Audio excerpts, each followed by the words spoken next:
আসসালামু আলাইকুম। যারা 2024 সালে এসএসসি পরীক্ষা দিয়েছো, তোমাদের জন্য সুখবর। তোমরা অনেকেই জানতে চেয়েছো যে তোমাদের স্কলারশিপ রেজাল্ট কবে দিবে, কে কে স্কলারশিপ পেয়েছো, কবে নাগাদ তোমাদের এইসব প্রকাশ হতে পারে। তো তোমাদের সকল আহ, অপেক্ষার অবসান হলো। আজকেই মাধ্যমিক এবং উচ্চ মাধ্যমিক শিক্ষা বোর্ড ঢাকা থেকে তোমাদের স্কলারশিপের রেজাল্ট দিয়েছে এবং বিভিন্ন মানে যারা হচ্ছে বিভিন্ন বোর্ডের আওতায় দিয়েছে, যেমন Dhaka board, Rajshahi board, Sylhet board, Mymensingh board, তারপরে হচ্ছে যে বরিশাল বোর্ড, যারা হচ্ছে এইসব বোর্ডের আওতায় পরীক্ষা দিয়েছ, তোমাদের সবার নিজ নিজ শিক্ষা বোর্ডের ওয়েবসাইটে তোমাদের রেজাল্ট প্রকাশিত হয়ে গেছে। তো আর কথা বলা না, আমরা হচ্ছে মূল ভিডিওতে চলে যাই। দেখো এখানে মাধ্যমিক এবং উচ্চ শিক্ষা বোর্ড কি বলেছে তা দেখো। এখানে বলা আছে, এটা আজকের বিজ্ঞপ্তি, 2024 সালের এইচএসসি পরীক্ষায় বৃত্তিপ্রাপ্ত শিক্ষার্থীদের তালিকা, যারা হচ্ছে 2024 সালে এইচএসসি পরীক্ষা দিয়েছ, তোমাদের বৃত্তির রেজাল্ট দিয়েছে এবং তালিকা তৈরি করা হয়েছে। এখানে বলা আছে 2024 সালের মাধ্যমিক স্কুল সার্টিফিকেট বা এইচএসসি পরীক্ষার ফলাফলের ভিত্তিতে বোর্ডের মেধাবৃত্তি ও সাধারণ বৃত্তি প্রদান করা হয়েছে এবং যারা হচ্ছে ট্যালেন্টপুট বৃত্তি পেয়েছে এবং সাধারণ বৃত্তি পেয়েছে তাদের তালিকা এখানে দেওয়া হয়েছে। এখানে বলা আছে উপযুক্ত বিষয়ে ও সূত্রের প্রেক্ষিতে মাধ্যমিক ও উচ্চ মাধ্যমিক শিক্ষা বোর্ড ঢাকায়ের 2024 সালের মাধ্যমিক স্কুল সার্টিফিকেট এসএসসি পরীক্ষার ফলাফলের ভিত্তিতে নিম্নে বর্ণিত শর্তে বিজ্ঞান, মানবিক ও ব্যবসা শিক্ষা বিভাগের তালিকাভুক্ত শিক্ষার্থীদের মেধাবৃত্তি ও সাধারণ বৃত্তি প্রদান করা হলো। সরকারি নিয়ম এবং নীতিমালা অনুযায়ী এই বৃত্তি তালিকা প্রণয়ন করা হয়েছে।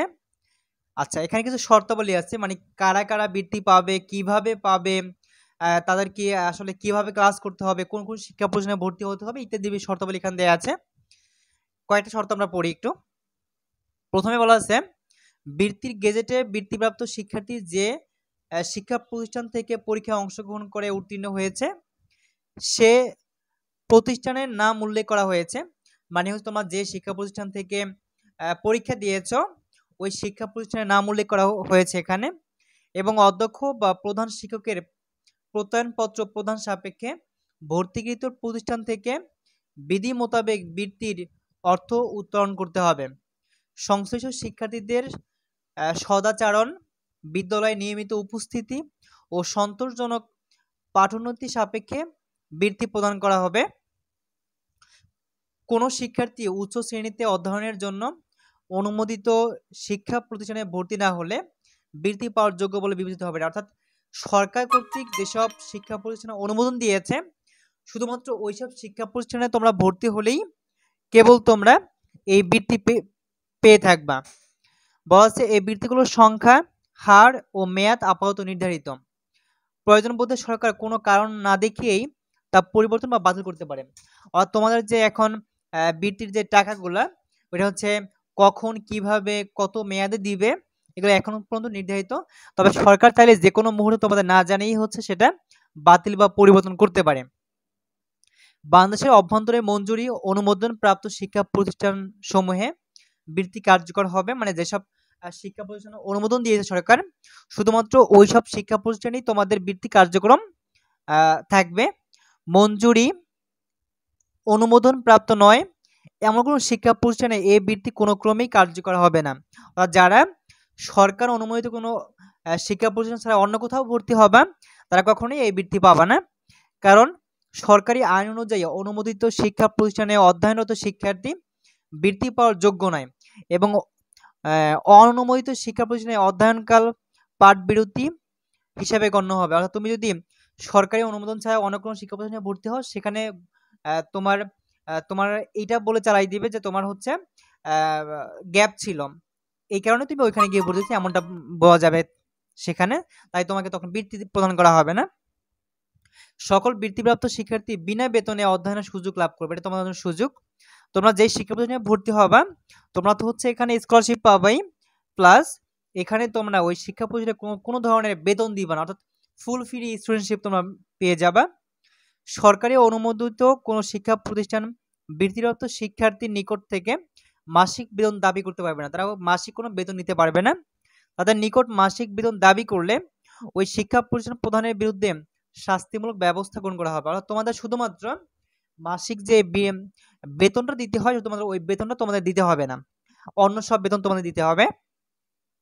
এখন হচ্ছে তোমাদের আসলে আমরা জানি যে বৃত্তি পাই, কিন্তু মাসিক আমাদের কয় টাকা বৃত্তি এটা তো আমরা জানি না, কারণ আমাদের মাসিক ভাবে টাকাটা দেয় না। এখানে বলা আছে মেধা বৃত্তিপ্রাপ্ত প্রত্যেক শিক্ষার্থী মাসিক 600 টাকা, অর্থাৎ যারা ট্যালেন্টপুর বৃত্তি পাবা তাদেরকে মাসিক দিবে 600 টাকা, এবং যারা সাধারণ বৃত্তি পাবা তাদের দেবে 350 টাকা।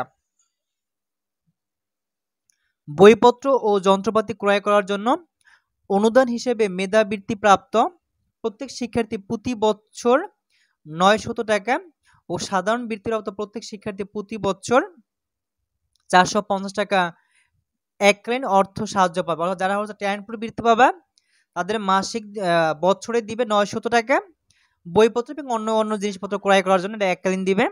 আর যারা সাধারণ বৃত্তি পাবা এরা পাবা 450 টাকা। মেধাবৃত্তি এবং সাধারণ বৃত্তি সরকারি নির্দেশনা মতে ছাত্র ছাত্রী উভয়ের মধ্যে 50% বন্টনকৃত, অর্থাৎ এখানে ছাত্ররা পাবে 50% এবং ছাত্রীরা পাবে 50%। এই বৃত্তিগুলোর মেয়াদ 2024 সালের জুলাই মাস হতে 2026 সালের জুন মাস পর্যন্ত, অর্থাৎ 2 বছর কার্যকর থাকবে। অর্থাৎ তোমরা 2 বছর এই বৃত্তিটা পেয়ে থাকবে। সকল বৃত্তি কেবল নিয়মিত পরীক্ষায় অংশগ্রহণকারী উত্তীর্ণ শিক্ষার্থীদের মেধা অনুসারে এবং নীতিমালার অন্যান্য শর্ত মোতাবেক প্রদান করা হবে। কোনোভাবেই কোনো অনিয়মিত শিক্ষার্থী বৃত্তি পাবে না। এই বিজ্ঞপ্তিতে বৃত্তির তালিকাভুক্ত শিক্ষার্থীগণ কারিগরি শিক্ষা প্রতিষ্ঠান অথবা কোনো শিক্ষা প্রতিষ্ঠান কর্তৃক প্রদত্ত অন্য কোনো বৃত্তি গ্রহণ করলে বোর্ড কর্তৃক প্রদত্ত বৃত্তি বাতিল বলে গণ্য হবে। অর্থাৎ তুমি যদি অন্য কোথা থেকে কোনো ধরনের বৃত্তি পেয়ে থাকো তাহলে সরকারি যে বোর্ড কর্তৃক যে বৃত্তি এটা তোমরা পাবা না। সরকারি নির্দেশ অনুসারে কোনো শিক্ষার্থী একসাথে একাধিক বৃত্তি ভোগ করতে পারবে না। তুমি চাইলেই একসাথে অনেকগুলো বৃত্তি ভোগ করতে পারবে না। সরকারি আদেশ মোতাবেক পরীক্ষায় উত্তীর্ণ নিয়মিত শিক্ষার্থীদের মধ্যে হতে জিপিএ 5 প্রাপ্ত শিক্ষার্থীদের মধ্যে মেধাবৃত্তি বণ্টিত হবে। অর্থাৎ যারা হচ্ছে তোমার বৃত্তি পাওয়ার যোগ্য তাদের কি হবে, তা হচ্ছে অবশ্যই জিপিএ 5 পেতে হবে, এবং বৃত্তি পাওয়ার যোগ্যতা সর্বনিম্ন অর্থাৎ সর্বোচ্চ হচ্ছে জিপিএ 5 এবং সর্বনিম্ন জিপিএ 3 পেলেই তোমরা হচ্ছে বৃত্তি পাবা।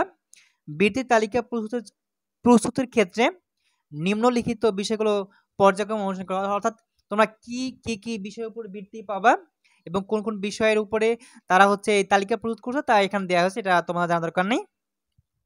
এরপরে দেখো, এখন তোমরা যারা যেখান থেকে বৃত্তি পেয়েছো সেটার তালিকা এখানে দেয়া আছে। দেখো তালিকা হচ্ছে এখানে বলা আছে, দেখো প্রথমেই হচ্ছে এখানে বলা আছে যে ফুল ফ্রি স্টুডেন্টশিপ উইথ 600 টাকা, অর্থাৎ তোমরা হচ্ছে পার মান্থে 600 টাকা পাবা এবং সাথে ফুল ফ্রি স্টুডেন্টশিপ। গ্রুপ সায়েন্সের মধ্যে পেয়ে গেছে এখানে ঢাকা মহানগরে। এখানে দেখো প্রথমে বলা আছে, এখানে নাম দেয়া আছে সাইফুল্লাহ ইবনে জাকির, সে হচ্ছে ঢাকা রেসিডেন্সিয়াল মডেল কলেজ থেকে পেয়েছে বৃত্তি, ট্যালেন্টপুর বৃত্তি পেয়েছে। তারপরে কি আছে, আহনাব তাজওয়াজ ওয়ার শাহিক, সেও ঢাকা রেসিডেন্সিয়াল মডেল কলেজ থেকে পেয়েছে। অর্থাৎ আমি হচ্ছে তোমাদের সুবিধার জন্য এই পিডিএফটা আমি হচ্ছে আমাদের ভিডিও ডিসক্রিপশন বক্সে দিয়ে দেব, তোমরা ওইখান থেকে অবশ্যই পুরো তালিকাটা দেখে নিবা। এখানে বোধহয় অনেক শিক্ষার্থী আছে, তোমরা একটু দেখে নিবা। এখানে প্রায় হচ্ছে আমাদের ট্যালেন্ট পুলে বৃদ্ধি পেয়েছে যারা, এখানে 60 জন সায়েন্স গ্রুপ থেকে, আরো আছে টোটাল হচ্ছে, আচ্ছা টোটাল দেয়া নাই, তোমরা দেখে নিবা, ঠিক আছে। অনেক বড় লিস্ট, এটা আমি অবশ্যই আমাদের হচ্ছে ভিডিও ডিসক্রিপশন বক্সে দিয়ে দেবো, তোমরা দেখে নিবা। তো এই ভিডিওটা এখানেই থাকবে, এবং তোমার যদি অবশ্যই ভিডিওটা পছন্দ হয়ে থাকে, ভালো লেগে থাকে, অবশ্যই তোমাদের কাছে অনুরোধ থাকবে আমার চ্যানেলটা সাবস্ক্রাইব করবা এবং আমার পাশেই থাকবা। আসসালামু আলাইকুম।